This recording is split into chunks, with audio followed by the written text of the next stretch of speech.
on the Russian economy. Is this the new diplomacy? Arrest for arrest, kidnap for kidnap between the United States and Russia? Well, it certainly is reminiscent of the Cold War. During the Cold War, we frequently would pick up someone that we were convinced was a Soviet agent. Most of the time they were, but not always. And essentially use them as trading material so that someone that the Soviets had picked up could be freed in some sort of exchange. I don't know if that's the case this time around, but perhaps it is. But the thing to keep in mind is that this Wall Street Journal is very anti-Russian and extremely neoconservative in its outlook. It certainly doesn't bear any resemblance to the Wall Street Journal I grew up with. And as a result, they're not very sympathetic to the Wall Street Journal and its owners. And of course, the owner is Rupert Murdoch. And I don't know that anyone has said anything about it other than I think Tucker mentioned it on his program that this man had been apprehended. Now, he was a long, long way from Moscow.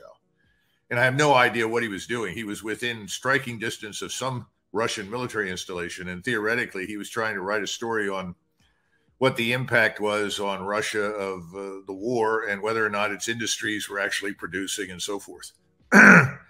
Whatever was the case, he was picked up. And I don't think the Russians are going to be very sympathetic. Do the Russians respect journalistic rights? Does he have some sort of immunity because he's a bona fide journalist for a bona fide American media outlet, albeit one that is anti-Russian? Well, you can be a bona fide Russian journalist with all the right credentials. And if you are seen photographing or visiting Virginia, say in the vicinity of Norfolk, and we are in a state of war, I think we would pick the man up. So the thing that has to be brought in mind is the Russians are at war. And under those circumstances, it's very foolish to go near any military installation. And that's why I say if we were at war and we saw people nosing around submarine pens up in Puget Sound or a large Air Force base in Florida, we would pick them up right away. So Jack Devine, and we'll run a clip from him a little later on, says that the Central Intelligence Agency does not use American journalists to do its dirty work, only foreign journalists. Is it inconceivable that Mr. Hershkowitz was working for American intelligence? You know, I simply don't know.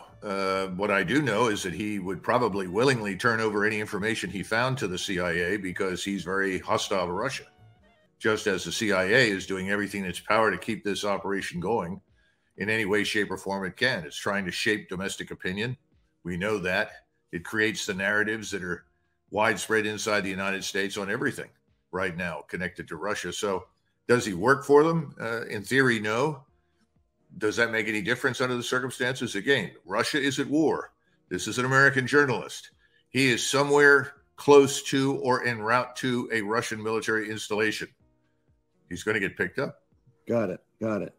What is the status of all of the tanks that everybody was all agog about a month or so ago? The German Leopards and the American Abrams. Have they arrived? Are they on their way there? What is the likelihood that they will tip the scales ever so slightly in favor of the Ukrainians? Well, as far as I know, the numbers of American M1 series tanks have not arrived. I don't know when they're going to show up, but they're certainly in the process of being readied for, use by the Ukrainians. The Leopards have shown up, as have some of the other pieces of equipment, and of course the Bradleys. They're not really tanks. That's an armored fighting vehicle, but it does have a 25 millimeter chain gun on it that's very lethal. I don't know if they also are going to equip them with TOW missiles. That's also a lethal missile under the right circumstances. I think what people are discovering is that the Russians have a number of missiles. One of them is called the Coronet.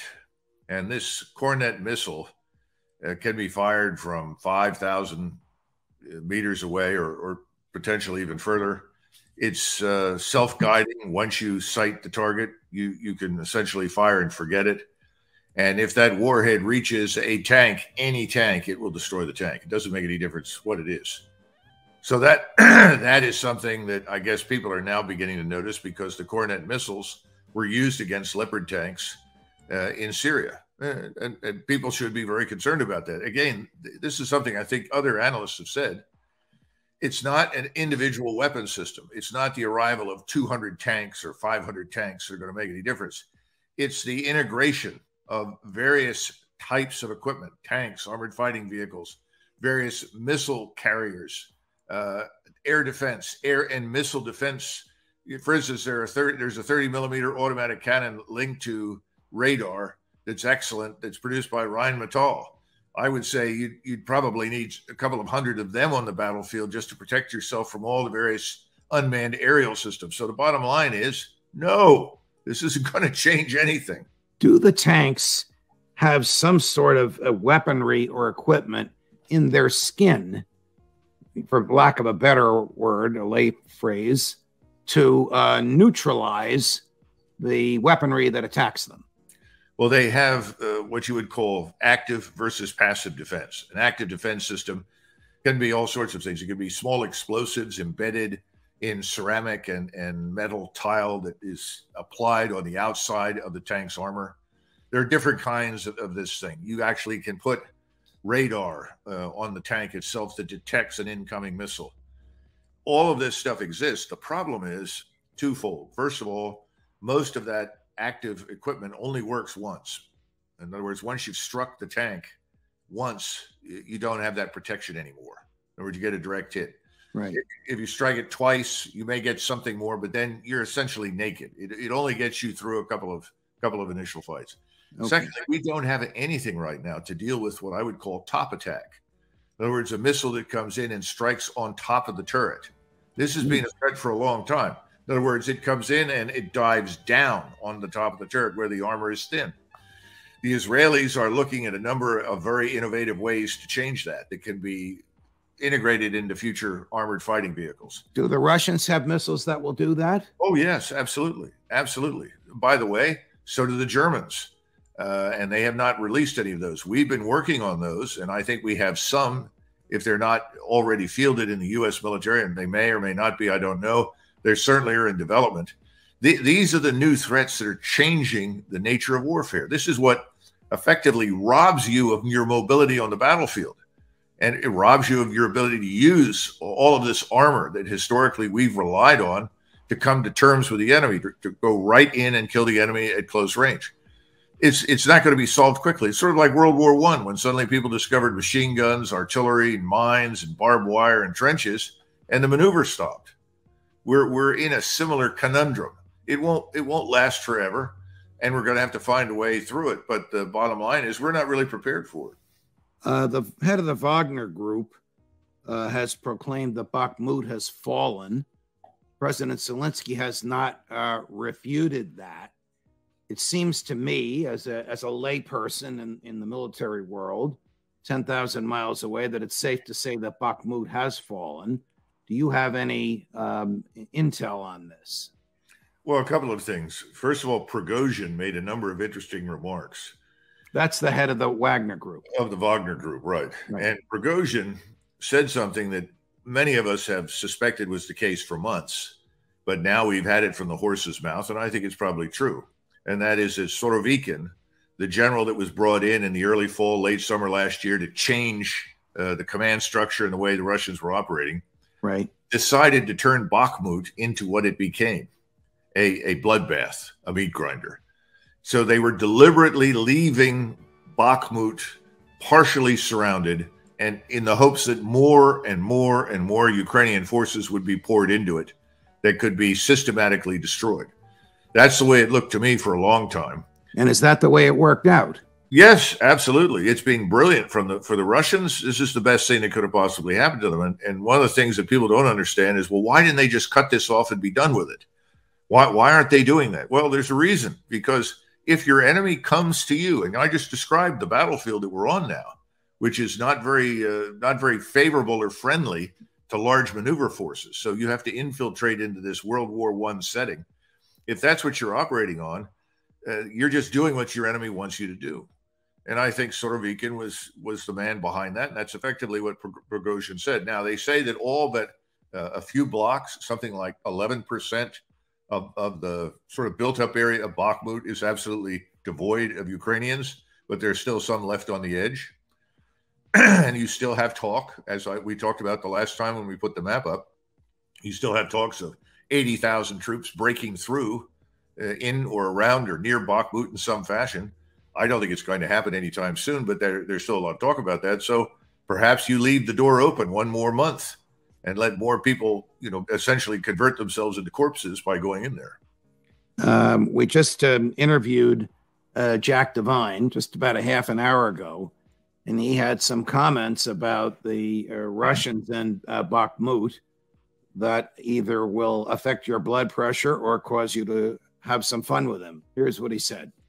In the last 2 months, you were telling me these great wizards of the war were saying the Russians have the 300,000 man army and are going to roll right over Ukraine. Here we are, 150,000 troops went in, and they may or may not have taken the town. I mean, he is having a hard time. This is not victory. Anybody that thinks he's won something, God bless you. But I mean, I don't know how I could hold my head and invade a country and move a few kilometers, So I think he's in trouble. I think he's in serious trouble. That's why there's a fight between the regular military and the Wagner Group. He, of course, to whom he refers is President Putin. Well, Judge, what do you want me to say? I think Jack is entertaining to listen to, but I think he's got a severe problem with cranial rectal defilade. Thanks, Jack, for your interest in national defense. The other thing I would say is, and this is something else that people aren't paying attention to, but they should right now, the bridges over the Dnieper up at Zaporizhia and further north. These are major bridges that you can drive, 18-wheelers, tanks, anything you want across these bridges over that river. They're all intact. And the Russian citizenry has asked several times, why don't you destroy these and stop those Ukrainians from crossing that river? Well, the Ukrainians aren't crossing the river in very great strength anymore because they've killed most of them. They're trying to put together this big counterattack. We'll see what comes of it. I have serious doubts that it's going to amount to much. I think it's just going to get a lot of people killed. So why haven't they destroyed those bridges, Judge? Is it Jack Devine's perception that, the Russians just aren't very bright? They haven't done their battlefield assessment. They're not acting. Well, I don't agree with that. I think the Russians plan to use those bridges themselves. I mean, what prompted the ridiculous comments from Jack was my inquiry about Bakhmut falling. And first he denied it, and then he said he had heard the rumors that it fell, and then he said it's just one little town. Well, you and I and the thousands that watch us when you're on this show looked at the map and saw how central and how critical that town is. And now you've told us that the Russian strategy has not only been to secure the town, but to use it as the jaws of death, if I may, for the Ukrainian troops that were foolish enough to be flooded into those jaws. Well, Ukrainian commanders, we know, have begged Zelensky to let them get out. They described it exactly as it is, a meat grinder. They were just losing people. We've been through these discussions. The average lifespan for someone new to the front is, 4 hours? This is insane. So I think the Ukrainians knew that. The larger issue, and I Jack is basically giving you the standard narrative, and that's fine. Right. And everybody's doing that in the Wall Street Journal, New York Times, Washington Post. Every once in a while, a little bit of truth creeps in. But the bottom line is that no one is moving a lot anywhere until the mud goes away. And, you try to explain to Americans that this stuff is like slogging your way through 10 feet of slime that sticks everything, that stops everything. Americans can't even begin to imagine it. The only place I've seen in the United States we come close to it is in southern Texas, where you have something they call caliche. It's a real thick earth that becomes mud and does something similar. But even it pales before what we're dealing with in is this unique to Ukraine, and is this possibly what makes the Ukraine earth dirt so fertile for growing wheat? No, I think so. I think when you're talking about 10 to 15 meters deep in most places, this black earth, it's very rich, that will grow anything. Right. Throw anything in it, it grows. When the Ukrainian military superiors are foolish enough to send their troops into a meat grinder or the jaws of death.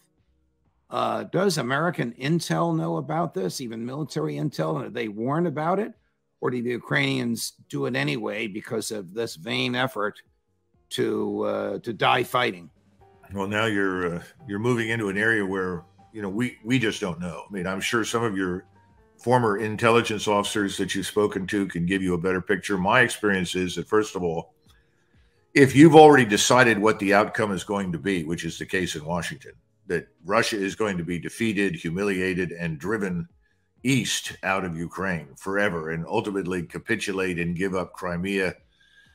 If you believe that, then a whole lot of things don't work well. And one of those is that you may just ignore what comes up to you that doesn't conform to your preconceived ideas.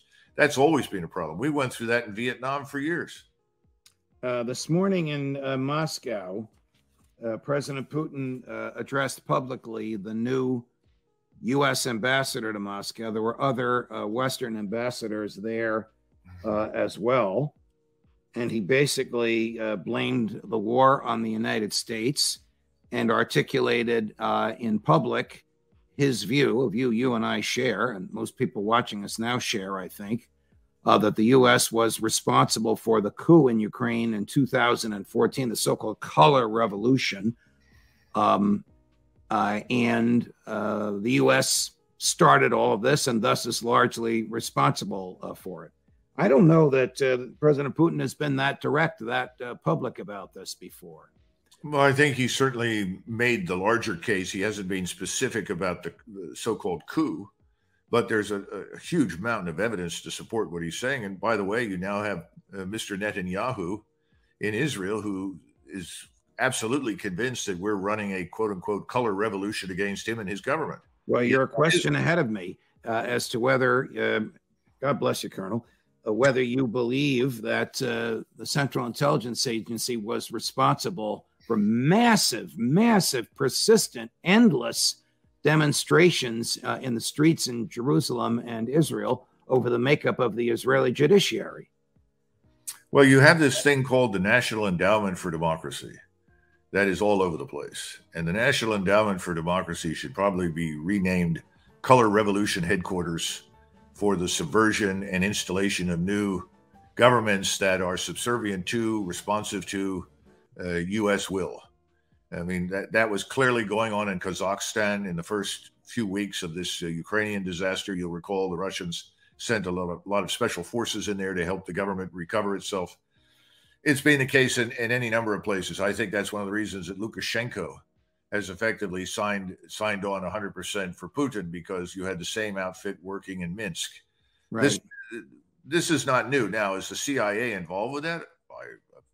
Of course. Right. How else could it have happened? Well, President Putin was speaking directly into the eyes of the American ambassador in Moscow. President Zelensky was visiting one of his staunchest allies in Poland. We have a little clip there. There's the president of Poland, and there's President Zelensky. What more can the Poles give him short of troops on the ground, which we know is what he wants?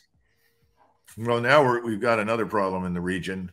All of these, well, I shouldn't say all, but most of the states in Central East Europe that border Russia or are close to it in any way have agendas. We've got to remember that Poland, after World War I, regained much of its territory that it had lost in the 1790s.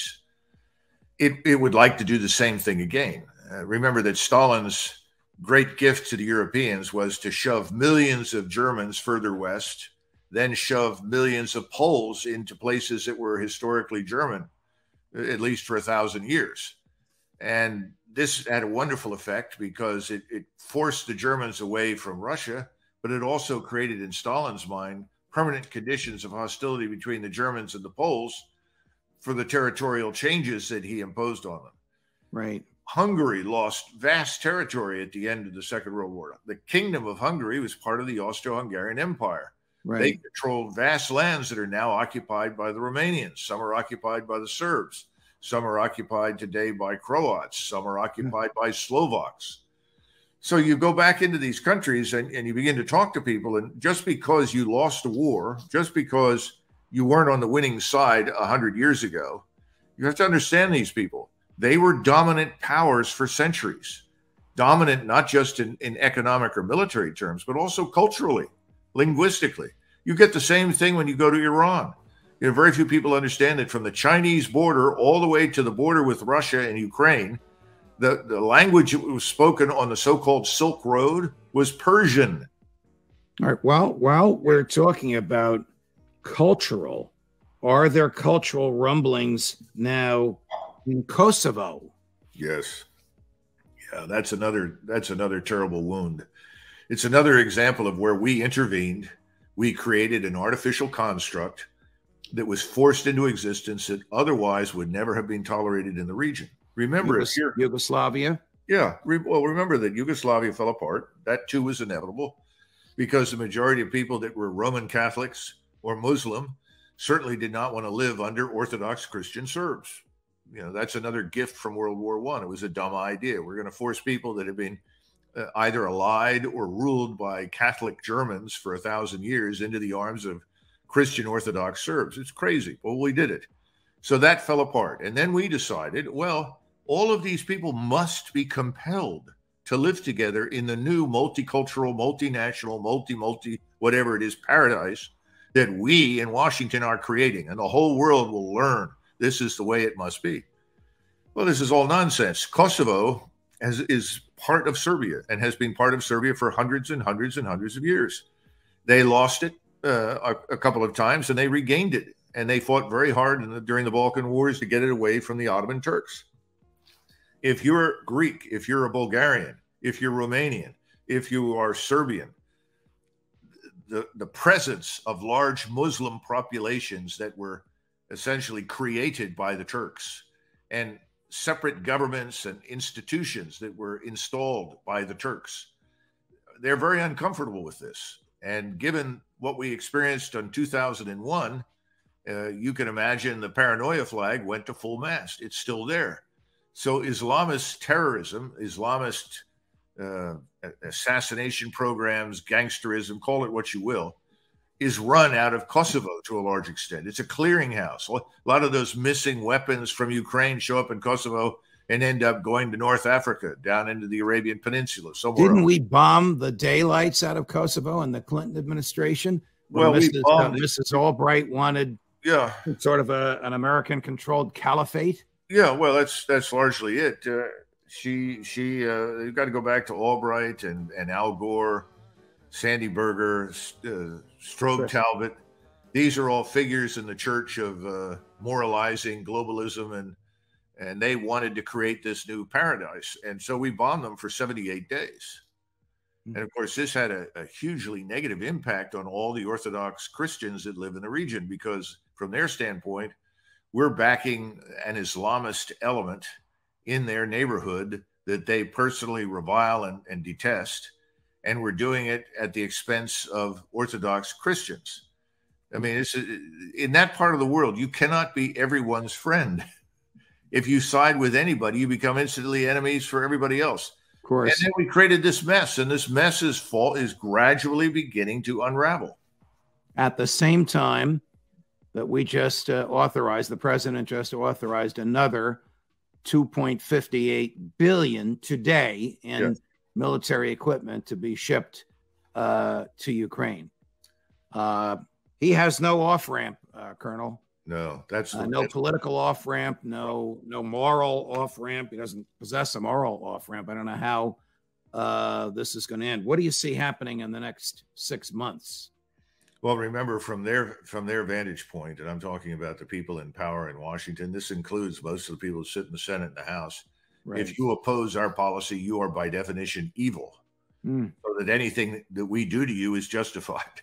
This is the unfortunate situation. We demonized the Serbs and treated them as though they were all war criminals. We're doing the same thing to the Russians. It's all going to end badly for us. But I think the most likely scenario is financial crisis, followed by economic downturn that will drive us out of Ukraine. That's the only way I see us leaving. Unless, of course, some of these governments in Europe turn over. And remember, the situation in Europe, certainly from an economic standpoint, is in many cases much worse. I mean, I've got all these. I think the governments in France and Germany are very tenuous at this point. No, I think so. And you could see those governments change. And the average German on the street doesn't want anything to do with the war against Russia in Ukraine. The average German says, why haven't we negotiated an end to this? Why have we behaved as a vassal state for America? I mean, 6 weeks ago, 8 weeks ago, 10 weeks ago, people said, well, we have to be good NATO members. That's going away. People are saying, wait a minute, the cost of eggs for a dozen eggs is through the roof. We can't get the things that we need and want. Last question. How crazy is it in the midst of this war to double the size of the Russian NATO border by adding Finland in the midst of this war? What do they expect President Putin to do? Well, I think the Finns know that Putin is not going to do anything because he doesn't feel threatened by Finland, and he doesn't understand why the Finns have done this because the Finns haven't felt threatened by Russia. It's a very strange set of circumstances. The Russians have no interest in going to war with the Finns and vice versa. But what we have tried to do is eliminate neutrality as a solution. Right. And that's unfortunate. I'm surprised that we're not also trying to force the Austrians into joining NATO. I don't think that would go well, though, right now, because as we know, when Mr. Zelensky spoke to the Austrian parliament, the right wing of the Austrian electorate all stood up and walked out. And left. Same thing effectively in Hungary. I think those people, the Finns, I think once they examine this more carefully and get past the propaganda, the same lies, the same phony narrative that comes out all over the United States about the evil Russians and their war crimes and all this nonsense, I think they may reconsider. I wouldn't be surprised. But NATO itself is on fragile ground. People don't understand behind the scenes, all is not well. The majority of NATO members are no longer 100% behind this thing, if they ever were. There's a lot of discontent. Oh, but heaven forbid you buck the United States. They'll bomb the pipelines supplying you with natural gas and blame it on a sailboat. I thought that was a very innovative explanation, didn't you? Colonel, it's always a pleasure. Thank you so much for your time with us. Thanks, Judge. All the best. Bye-bye. Morris, we get it, my dear friends. If you like all of this, like and subscribe. Judge Napolitano for Judging Freedom.